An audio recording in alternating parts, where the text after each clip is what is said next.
Bonsoir à toutes et tous, bienvenue à la Cinémathèque Suisse pour cette soirée donc spéciale pour le cycle ouverture Molière au cinéma. Donc on est très content d'accueillir justement l'Université de Lausanne et la section d'histoire esthétique du cinéma ce soir pour nous parler un petit peu de Molière au cinéma. Pourquoi faire ça aujourd'hui? Eh bien en fait parce que le Molière aurait eu 400 ans aujourd'hui. Il est né le 15 janvier 1622 et du coup on fête son anniversaire. Quelques mots juste sur en fait les films qui composent ce cycle. Donc Valentine et Lise vont vous en parler plus en détail ensuite, mais en fait, il faut venir voir ces films parce qu'en fait, ils seront introduits par des étudiants et étudiantes en cinéma. Et donc, si vous voulez un petit contexte, présentation de ces films-là, il faudra venir parce qu'il y aura un petit bonus à chaque fois. Ces films, on va les présenter à partir de jeudi. Et ils seront présentés jusqu'à la fin du mois de décembre. Donc voilà, pour les fêtes aussi, si ça vous dit, on peut venir voir du Molière au cinéma. Ce soir, il y a encore une autre chose que je voulais dire. Ah oui, il y a une autre collaboration que nous avons avec le TKM, donc le Théâtre Kléber-Mélot, avec qui on fait une offre, c'est-à-dire que si vous achetez un billet pour un des films du cycle Molière, vous avez le droit à un tarif réduit aux caisses du soir pour les Fourberies de Scapin qui ont lieu à partir de mi-décembre au Théâtre Kléber-Mélot. Et si vous allez voir les Fourberies de Scapin, vous pouvez entrer gratuitement à une séance du cycle Molière à la Cinémathèque Suisse. Et juste avant de passer la parole, on a aussi l'honneur ce soir d'avoir Enrico Camponovo qui jouera au piano sur les films que vous allez voir. Merci d'être là. On pourra l'applaudir. Oui, on peut l'applaudir.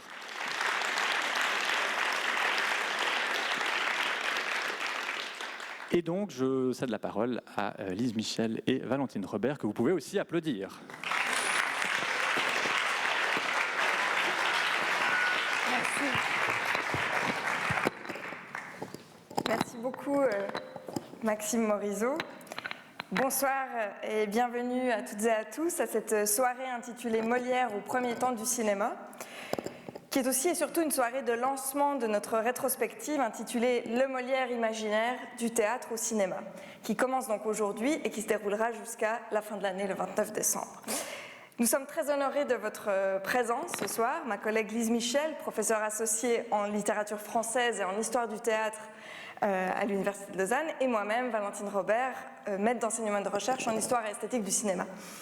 Donc cette soirée s'inscrit dans un hommage à Molière, à l'occasion, on vient de le dire, de ses 400 ans, donc c'est l'âge qu'il aurait eu si la médecine avait été à la hauteur. Et donc c'est une soirée qui entre dans une dynamique commune aux universités romandes des festivités liées au 400e anniversaire de Molière, dans le cadre donc du projet Rire avec Molière, mené par nos collègues, dont certains sont dans la salle, Claude Bourqui, Daniel Chaperon, Eric Eigenmann, Marc Escola, Lise Michel et avec Josepha Terribilini. Elle n'aurait jamais pu voir le jour sans le soutien de Frédéric Maire, directeur de la Cinémathèque, et Kika Bergonzi, directrice adjointe et de la programmation, ni sans le soutien de Laurent Le Forestier et Maria Tortajada en tant que responsable de la collaboration entre l'Université de Lausanne et la Cinémathèque suisse. Le soutien du Centre d'études théâtrales, dirigé par Daniel Chaperon, fut aussi indispensable, et bien plus que vous ne pouvez le penser, puisque c'est dans le cadre de la création de ce Centre d'études théâtrales que nous nous sommes rencontrés, Lise Michel et moi-même. Et donc si nous avons pu réunir autant de films, c'est grâce à l'équipe de la programmation de la Cinémathèque suisse, en particulier grâce au travail inlassable de Regina Bulsterly, responsable programmation, assistée par Zoé Lecher, qui ont fait des miracles en traquant et retrouvant des copies, en contactant de nombreuses archives et en confrontant les différentes versions. Donc merci aussi à tous les projectionnistes qui vont permettre la diffusion de ce cycle, à commencer par ceux de ce soir, Denis Vallon, Michael Monnier et Rolf Schütz. Merci aussi à Mathieu Poget et à toute l'équipe du Bulletin pour le splendide catalogue qui accompagne cette programmation et qui est gratuit, ne partez pas sans, ils sont déposés à l'entrée de la salle. Merci enfin à tout le département communication et marketing dirigé par Christophe Bolly qui ont mis en valeur la rétrospective et en particulier Maxime Morisot qui est l'auteur d'une géniale bande-annonce du cycle avec laquelle nous allons évidemment commencer notre plongée dans ces films. Bonjour à toutes et à tous. Avant cela, je remercie également Valentine Robert pour ce projet dont elle est à l'origine, pour le travail colossal qu'elle a mené pour repérer les films pertinents dans le cadre de cette rétrospective et pour tout le suivi de la collaboration avec la Cinémathèque. Pardon, c'est bon. Je précise aussi que cette rétrospective est adossée à un séminaire de master que nous menons ce semestre à l'Université de Lausanne sur Molière au cinéma, et nous tenons à remercier les étudiants du séminaire, donc étudiants qui sont à la fois en section de français, je me permets de compléter, section de français et section de cinéma, et pour certains d'entre eux spécialisés en études théâtrales. Nous tenons à les remercier pour l'immense travail qu'ils ont fourni pour pouvoir produire à temps des présentations synthétiques de 5 minutes sur chacun des films programmés lors de la rétrospective, présentation que vous pourrez découvrir à partir d'après-demain, avant chacune des séances. Alors nous avons le plaisir de vous les présenter, s'ils veulent bien monter sur scène. De micro. Pardon. Voilà.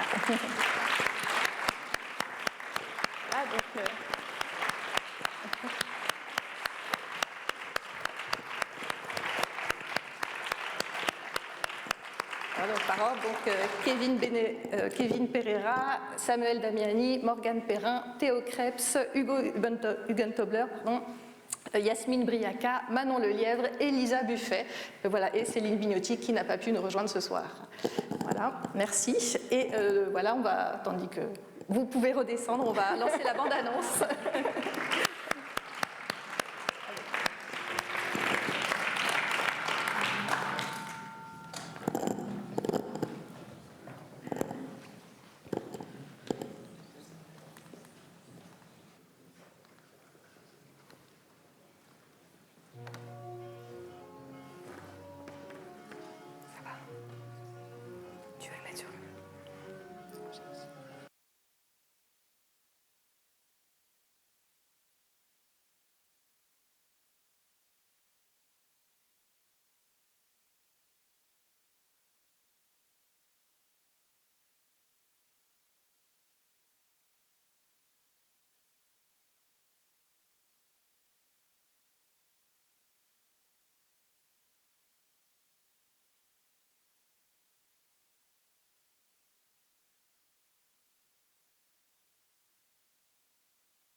Alors comme cette formidable bande-annonce le démontre, le cinéma s'est emparé de l'œuvre et de la vie de Molière d'innombrables façons, en allant bien au-delà des captations de mise en scène théâtrale.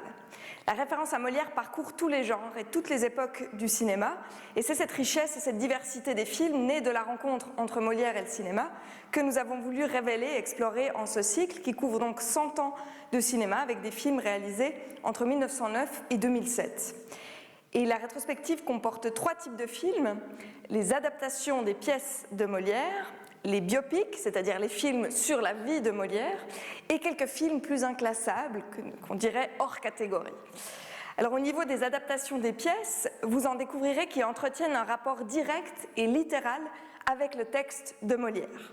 C'est le cas du Don Juan de Blouval, qui suit le texte mot à mot, mais qui en renouvelle profondément l'imaginaire par ses prises de vue en décor naturel. L'Avare de Funès rend visible ce rapport littéral au texte jusqu'à faire des pages de Molière les murs de son décor. Et le film Dandin de Planchon présente un rapport au texte direct mais complexe, parce que Planchon en joue comme d'un puzzle. Il déplace, redistribue, restructure les répliques de Molière, et même les monologues de Dandin se voient éclater, portés par les voix incantatoires de 3 sorcières. Et tout devient plus dialogique, plus engagé, en plus d'être totalement insolite au niveau visuel. Donc le film appuie en particulier les valeurs féministes de Molière, qui est une question très actuelle dans les recherches et la critique sur Molière, et qui est un aspect qui émerge de manière saisissante dans plusieurs films de la rétrospective. Enfin, le film que la Cinémathèque a mis en couverture de son calendrier, qui lui-même est dans le bulletin, le Tartuffe de Depardieu d'après La Salle, respecte le texte de Molière à la lettre, et pourtant, toute l'interprétation de la pièce bascule, Tartuffe l'hypocrite devient sincère, dans une comédie qui se fait tragédie. À l'inverse, l'autre Tartuffe de notre rétrospective, celui de Murnau, se distancie du texte de Molière pour filer les transpositions. La pièce devient un film dans le film et les Tartuffes se démultiplient, prenant notamment les traits d'une Tartuffine.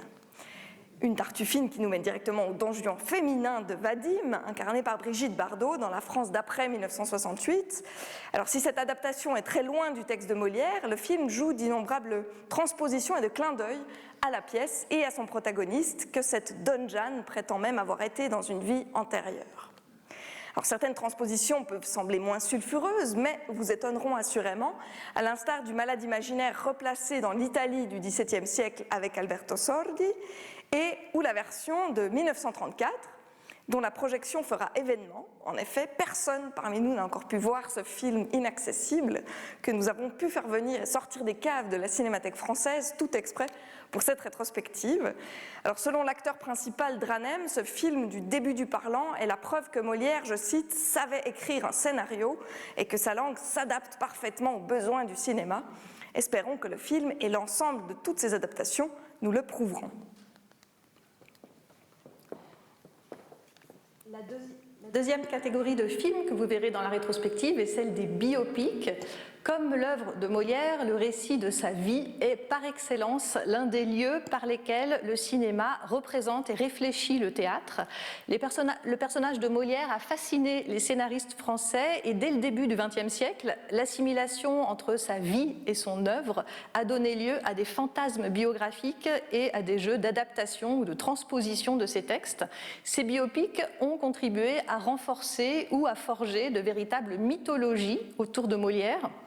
L'exemple le plus frappant est celui du Molière d'Ariane Mnouchkine en 1978, qui construit l'image d'un Molière populaire par ses origines, par ses idéaux et par ses pratiques. Ce qui intéresse Mnouchkine, c'est avant tout le fonctionnement collectif de la troupe, et voilà, ce film Fleuve a marqué pour longtemps l'imaginaire de l'histoire du théâtre. On peut d'ailleurs souligner que ce film, dans lequel Molière est en permanence guidé par le personnage de Madeleine Béjart, lie la création de l'artiste à un engagement pour la cause des femmes et notamment contre les pratiques de mariage forcé, dont vous verrez l'une des représentations les plus bouleversantes. À l'inverse d'un Molière populaire, dans Le Roi danse de Gérard Corbiot, c'est un Molière parfaitement intégré à la cour qui est présenté, un Molière envisagé du point de vue de Lully comme un dangereux rival avec lequel il collabore, le film réhabilitant toute la part musicale de l'œuvre de Molière. Il est incarné par Tchéky Karyo, ici à droite pour vous. Et c'est ce même Molière d'ailleurs que nous vous avons montré en image inaugurale revêtu d'une perruque verte à l'occasion du ballet du bourgeois gentilhomme. Enfin, le très ludique Molière de Laurent Tirard a pour principe d'assimiler la vie et l'œuvre. Tirard imagine Molière rencontrer les gens qui inspireront ensuite ses pièces.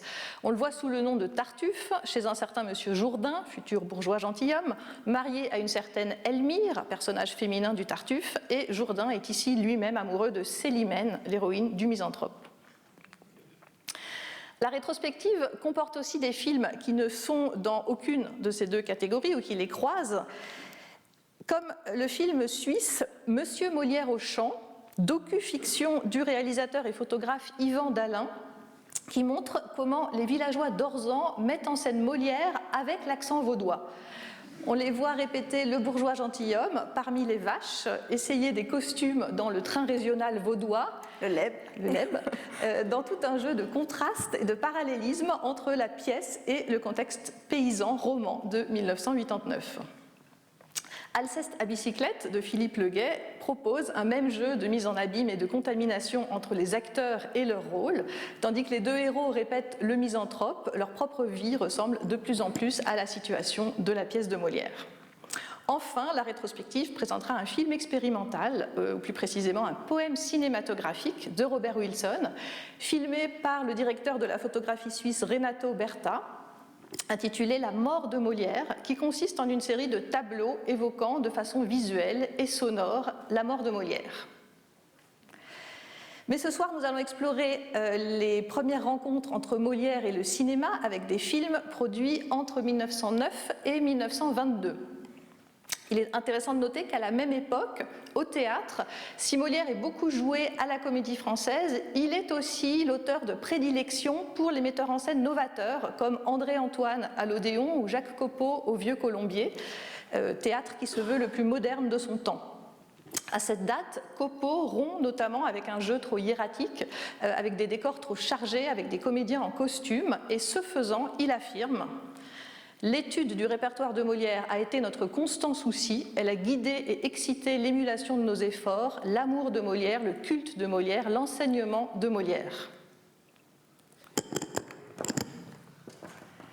Alors voyons si Molière fait l'objet d'une même émulation à l'écran. Nous allons commencer les projections avec Les Précieuses ridicules de Georges Bert, film sorti en 1909. Il faut tout de suite souligner que ce n'est pas la première occurrence de cette pièce de Molière au cinéma. Il existe déjà une adaptation en 1900 et qui est tout à fait surprenante puisqu'il s'agit d'un film parlant. Il a été réalisé pour l'Exposition universelle dans le cadre des premières expériences de cinéma sonore, avec pour but de conserver à la postérité le jeu et la voix des plus grands artistes, et ici c'est Coquelin-L'aîné qui déclame quelques vers de la scène 9 des Précieuses ridicules.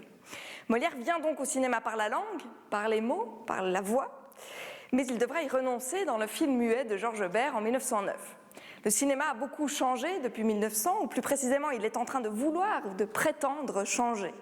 Regardons l'affiche du film, elle est symptomatique d'un tournant dans l'industrie cinématographique, car voici à quoi ressemblent majoritairement les affiches à l'époque.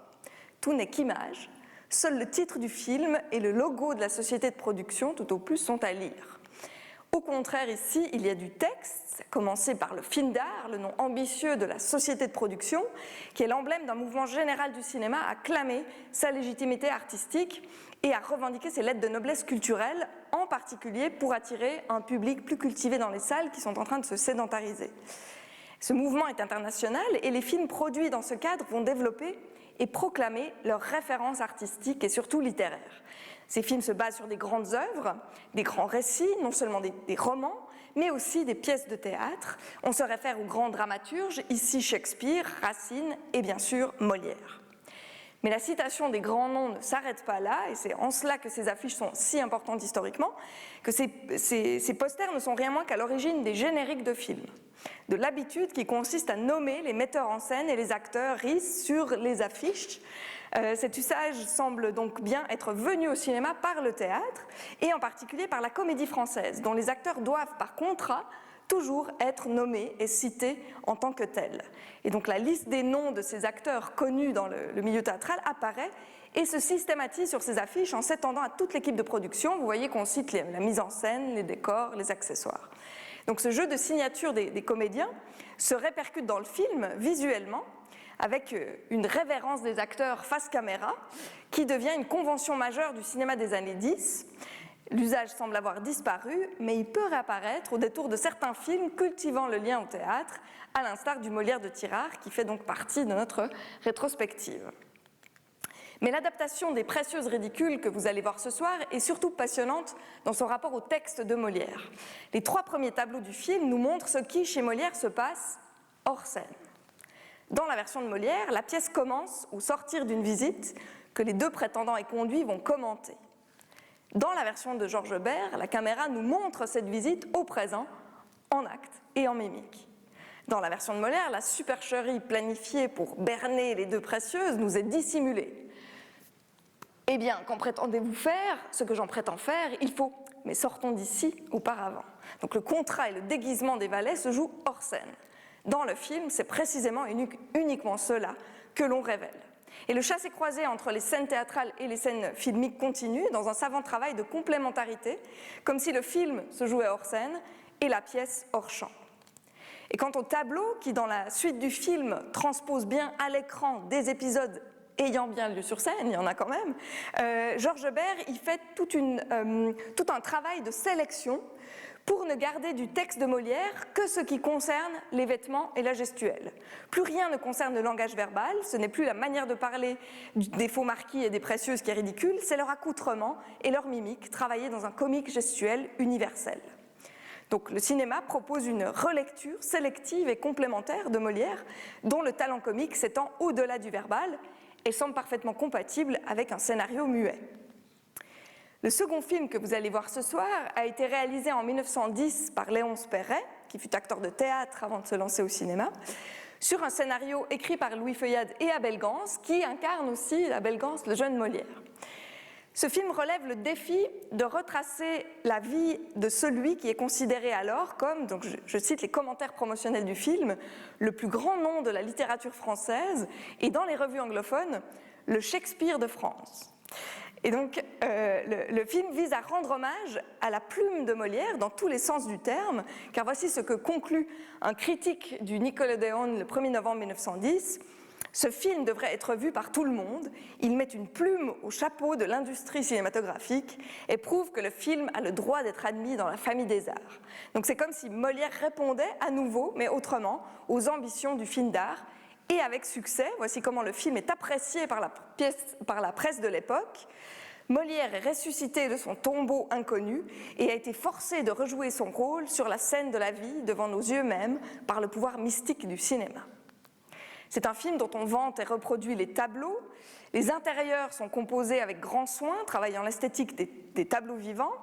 Et les scènes d'extérieur, tournées par exemple ici à Versailles même, ont une photographie éblouissante avec une figuration impressionnante.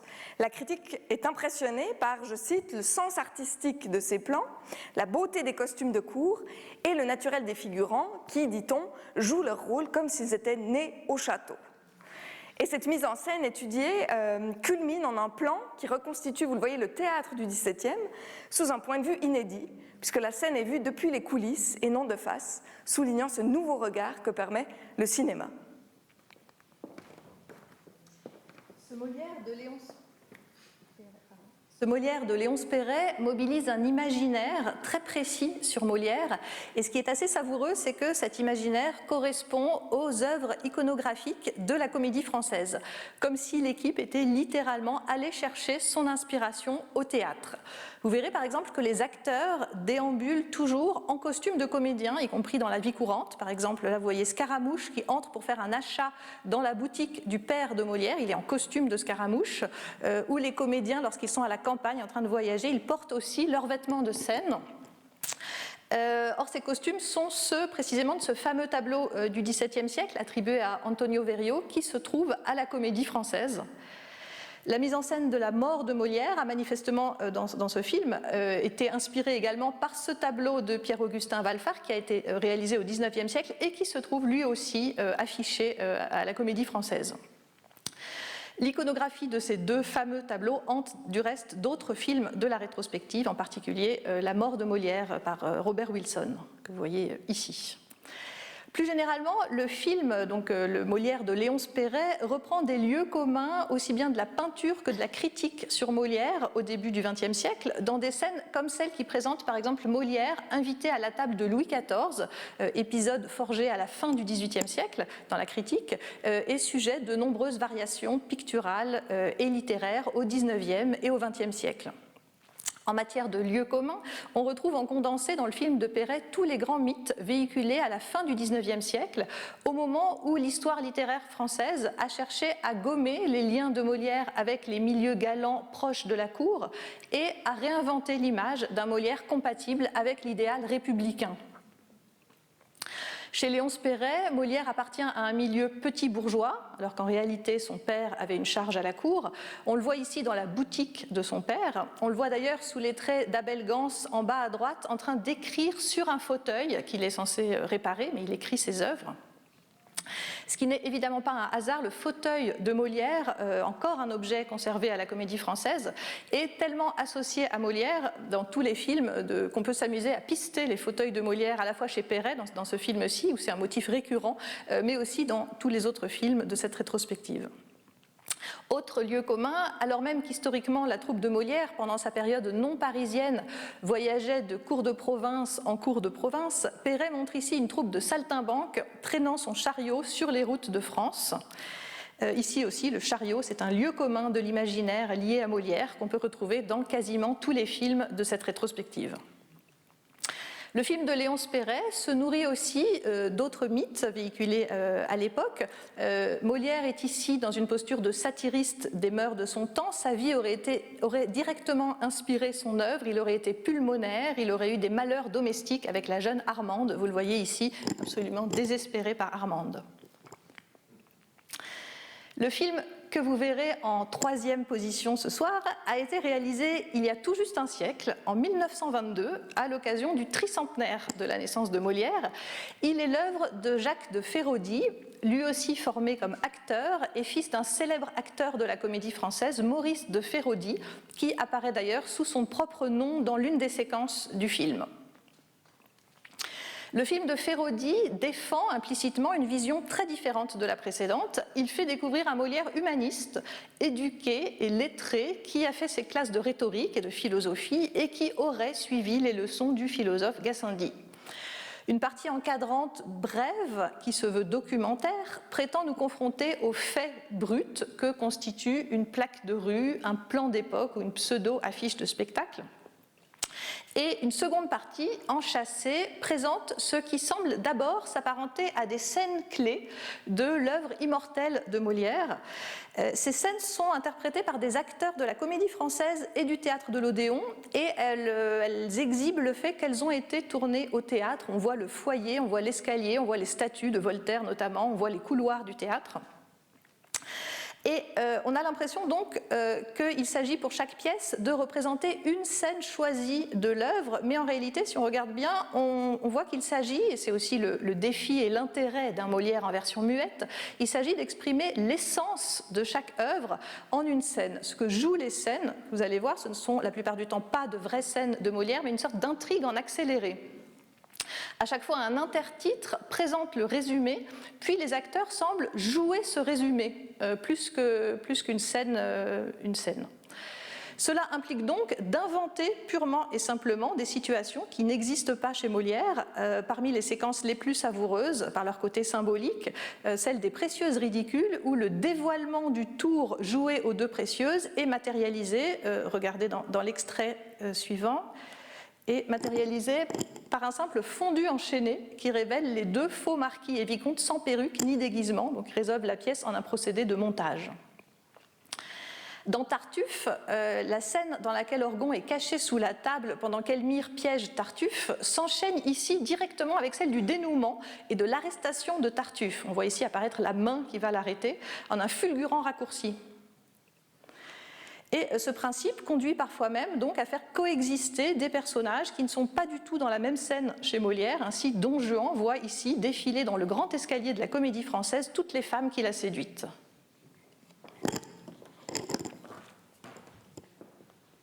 Et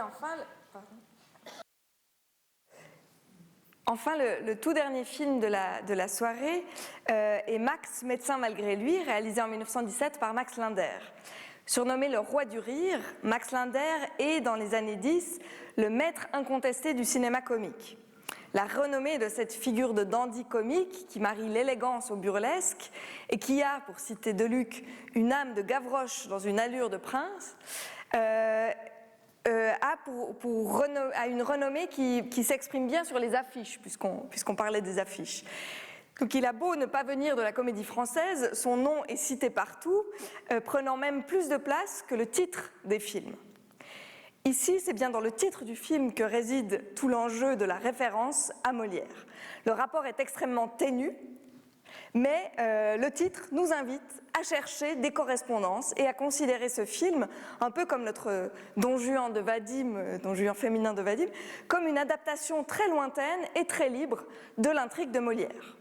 Donc on va retrouver cette situation comique d'un héros qui doit se faire passer pour un médecin bien malgré lui, en s'en défendant vigoureusement d'abord.